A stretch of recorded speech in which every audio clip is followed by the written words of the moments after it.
महावीर की वाणी अप्पा सो परमप्पा, आत्मा की परमात्मा है। बुद्ध ने कहा अपदीपो भाव, तुम अपने दिए बनो, आत्मा का दिया बनो।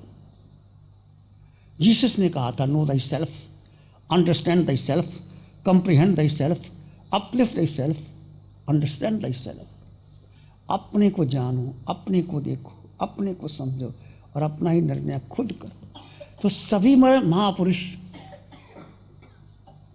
चाहे भारत के है, चाहे विदेश के है, चाहे महावीर है, बुद्ध है, जीसस है, क्राइस्ट है, मोहम्मद है, कुछ सब ने एक तत्व आत्मा को महत्व दिया। और आत्मा है कहाँ? आत्मा बाहर दिखाई देती है तुम्हारे भीतर। ये सब शरीर, सब में समान आत्मा। आत्मा पुरुष स्त्री नहीं है, छोटा बड़ा नहीं है।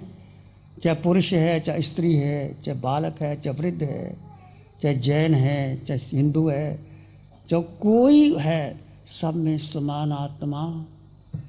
इसलिए महावीर की सोहम की साधना सबको देह दृष्टि से नहीं, आत्म दृष्टि से देखो और आत्मा को जानो और आत्मा को समझो। तो मैं कह रहा था सुनने की बात, सभी महापुरुषों ने जो वाणी सुनने से ही ज्ञान प्राप्त होता है। सोचा जानाई कल्याणं, सोचा जानाई पावगं, उभयंपि जानाई सोचा, यंग से यंग तंग समाजा रहो। सुन करके तुम ज्ञान को प्राप्त कर सकते हो। मैं कुमार, राजकुमार थे, राजा के बेटे थे। दीक्षा ले ली। दीक्षा लेने के बाद पहले दिन घबरा गए, क्योंकि जो दीक्षा लेते हैं वह सबको रात को सोने के लिए एक ही जगह मिलती है, एक ही छप्पर के नीचे सोते हैं।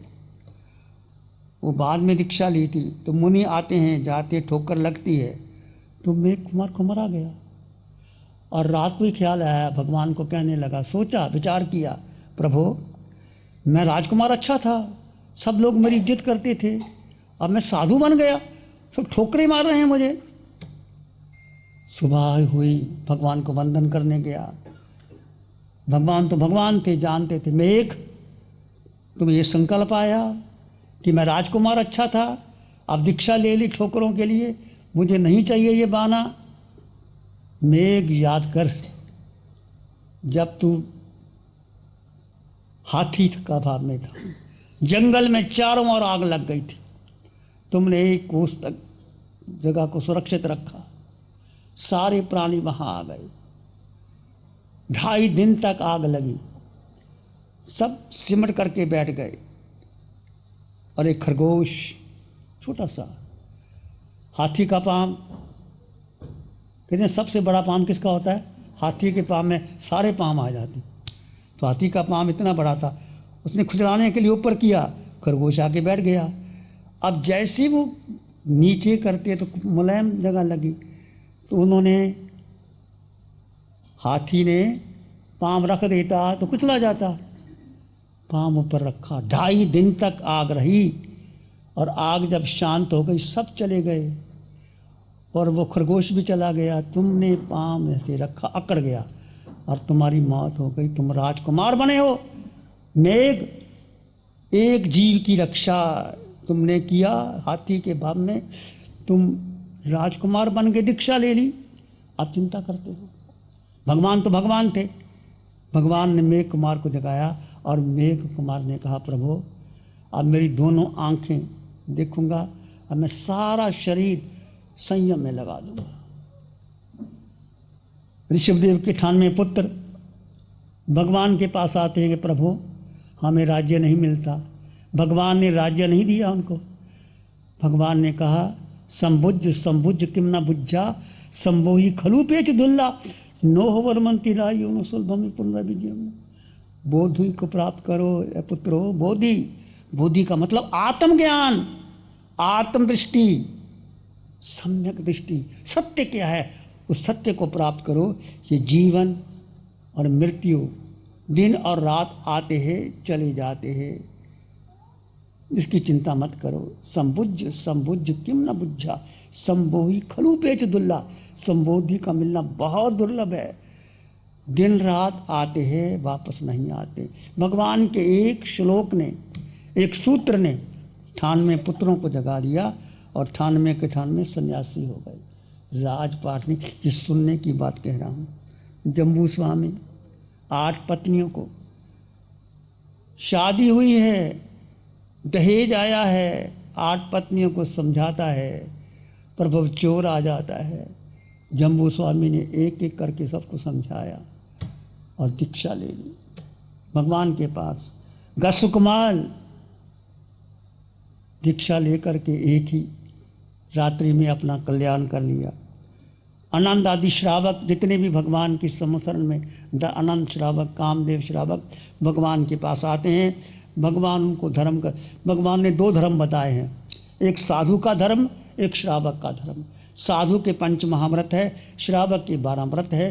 क्योंकि श्रावक ग्रस्त है, घर में रहता है, व्यापार धंधा भी करता है, परिवार भी चलाता है और धन कमाता है। वो परिवार के लिए, राज्य के लिए, अपने सबके लिए, साधु के लिए, रोगी के लिए, सबको देता है। तो भगवान ने उसके 12 व्रत बताए। अनंत श्रावक भगवान के पास आते हैं, उपदेश सुनते हैं, 12 व्रत ग्रहण कर लेते हैं। अपनी पत्नी को भेजा, शिवानंदा को।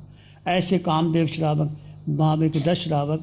और ऐसे ही रोहिणी चोर, जो चोरी करता था, पिता ने कहा था ये धंधा अलग, महावीर का धंधा अलग, अपना अलग, सुनना नहीं।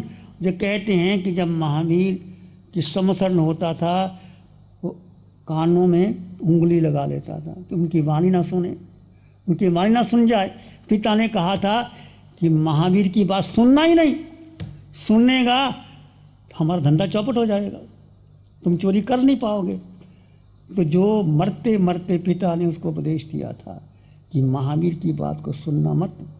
तो कहते हैं वो जा रहा था भगवान के समूह शरण में, और उधर से भगवान की वाणी आ रही थी और रोहिणी चोर को ठोकर लगी, उसकी उंगली निकल गई। तो भगवान बता रहे थे कि देव होते हैं, उनको पसीना नहीं आता, उनकी माला कुमलाती नहीं है, उनके पाँव जमीन में नहीं रहते, वो उप रहते हैं। ऐसे जब बताई तो उनको ये वाणी उन्होंने सुनी, कानों में निकल गई, उसकी परीक्षा हुई और वो बच गया। और रोहिणी चोर से, डाकू से संत बन गया। अंगुलीमाल डाकू, इसने 999 की हत्या की थी और बुद्ध के पास आया, और बुद्ध को मारने के लिए आया।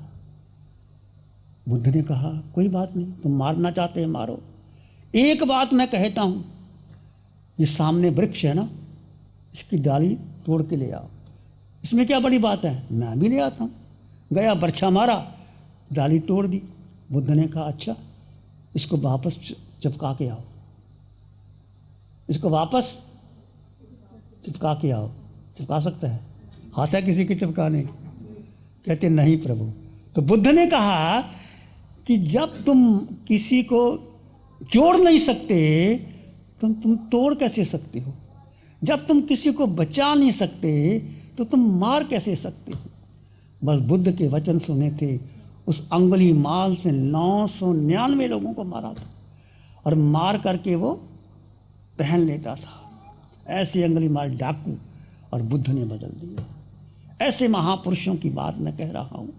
सुनने का जीवन में कितना महत्व होता है, तो सुनना कितना महत्वपूर्ण है।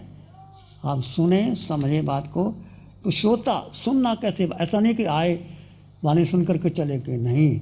जो सुनने वाले हो वो धर्म की परीक्षा करे, परीक्षा करने पर जो हितकारी हो, जो मितकारी हो, उसको ग्रहण करे, उसका उज्जवल भविष्य हो, वो वाणी सुनने, और सुनने के बाद वो धर्म को ग्रहण करे। दुख से भयभीत होने वाला हो, क्योंकि 4 गति 84 लाख जीवा योनियों में वो भयभीत होना चाहिए। सुख का अभिलाषी हो कि मुझे आत्मिक सुख चाहिए। बुद्धिमान हो, जो सुनने वाला हो, बुद्धिमान हो। मनन करने वाला हो, जो बोल रहे हैं उसका चिंतन करो, मनन करो। धारण करने वाला हो, धर्म की बात को स्मरण करके उसको धारण करो। एक बात, कोई भी बात। अरिहंत परमात्मा सिमंद्र स्वामी भगवान की वाणी आती है, एक ही बात तुम ले लो कि मैं जीवात्मा, पूरे ब्रह्मांड में मैं अकेला, मेरा किसी से कोई वास्ता नहीं, इतनी बात धारण कर लो, मैं जीवात्मा, तुम्हारा कल्याण हो जाएगा, तुम मोक्ष के अधिकारी हो जाओगे। और जो श्रोता है वो है ये उपाध्याय को जानने वाला। छोड़ना क्या है, ग्रहण क्या करना है और जानना क्या है, ये उपाध्याय को जानने वाला। निश्चय व्यवहार का ज्ञाता हो, निश्चय क्या है और व्यवहार क्या है, दोनों को जान करके ज्ञाता हो। विनयवान हो, दृढ़ श्रद्धालु हो, अवसर कुशल हो और व्याख्यान स्मरण के मुझे अवश्य इसमें लाभ होगा, कुछ ना कुछ उसको ग्रहण कर लें। जिज्ञासु हो, जैसे भूखे को भोजन, आदमी भूखा होता है तो उसको भोजन कितना प्यारा लगता है, बहुत प्यास लगी है, कहीं एक गिलास पानी का मिल जाए, कितना चाहते हैं आप। और रोगी है, उसको औषध मिल जाए, डॉक्टर मिल जाए, और लोभी को लाभ मिल जाए, और जो पंथ भूल गया रास्ता, उसको कोई रास्ता बता दे, उसको कितनी खुशी होती है। ऐसे जो श्रोता है वो इस प्रकार सुने, जैसे भूखे को भोजन, प्यासे को पानी, रोगी को दवाई मिलती है, ऐसे आकर के जिज्ञासु हो तभी सुनने का लाभ हो।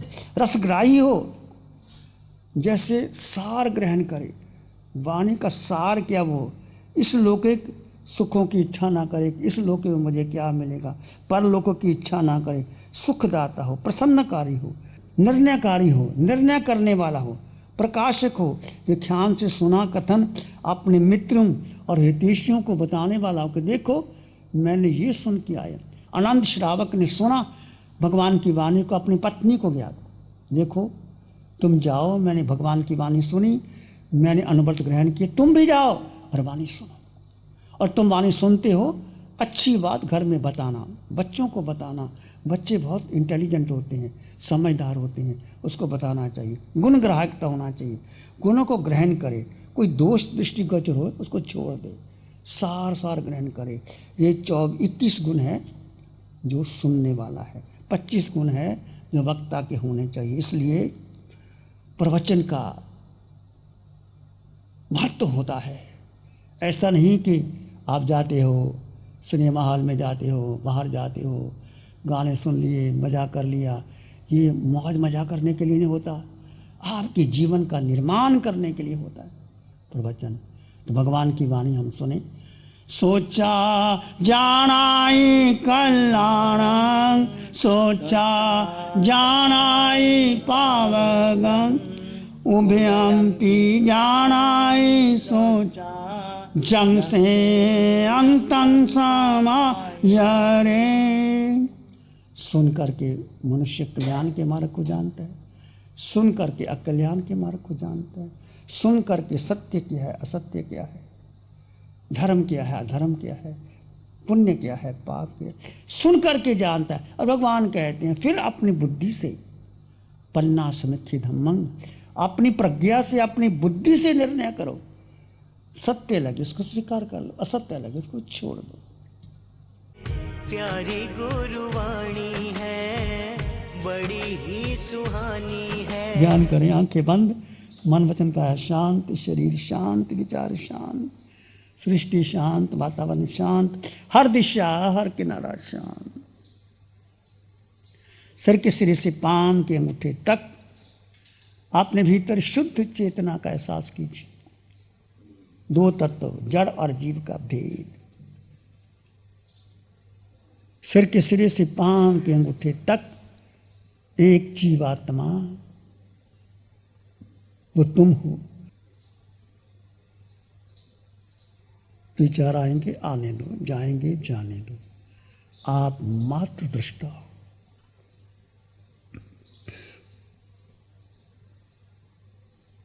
विचारों को जानो और देखो, सब छोड़ दो। मन शांत हो रहा है, विचार शांत हो रहे हैं, सदा शांति का वातावरण।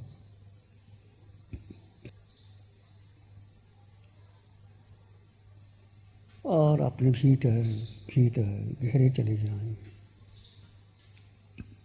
इसी में एक लंबा गहरा सांस लें, अरिहंत परमात्मा के चरणों में अनंत कृतज्ञता ज्ञापित करें। एक और लंबा गहरा श्वास। अरिहंत परमात्मा के चरणों में नमन और वंदन। दोनों हाथों को आंखों पे ले जाएं। हल्का सा स्पर्श, धीरे से आंखें खोल सकते हैं। नमो अरिहंतानंग, नमो सिद्धानंग, नमो आयर्यानंग, नमो उवज्झायानंग, नमो लोए सब साहुनम, धम्मो मंगल मुकिटम, अहिंसा संयमो तभो देवावित्तं नमं संति, जस धम्मे श्यामनो। श्री चत्तारी मंगलम, आरहंता मंगलम, सिद्धा मंगलम, साहु मंगलम, केवली पाणत्तो धम्मो मंगलम। चत्तारी लोगोत्तमा, आरहंता लोगोत्तमा, सिद्धा लोगोत्तमा, साहु लोगोत्तमा, केवली पाणत्तो धम्मो लोगोत्तमा। चत्तारी शरणं पवज्जामि, अरहन्ते शरणं पवज्जामि, सिद्धे शरणं पवज्जामि, साहु शरणं पवज्जामि, केवली पाणत्तं धम्मं शरणं पवज्जामि। चार शरण दुख हरण जगत में, और न शरणा कोई होगा, जो भव्य प्राणी करे आराधन, उसका जय अमर पद होगा, उसका सदाई मंगल होगा। Program sponsored by Mohit Paul, Advocate, Supreme Court. Preeti Jain, Executive Director, Man Aluminium Limited. 9810841571। गुरु हमको ऐसी कृपा दृष्टि दे।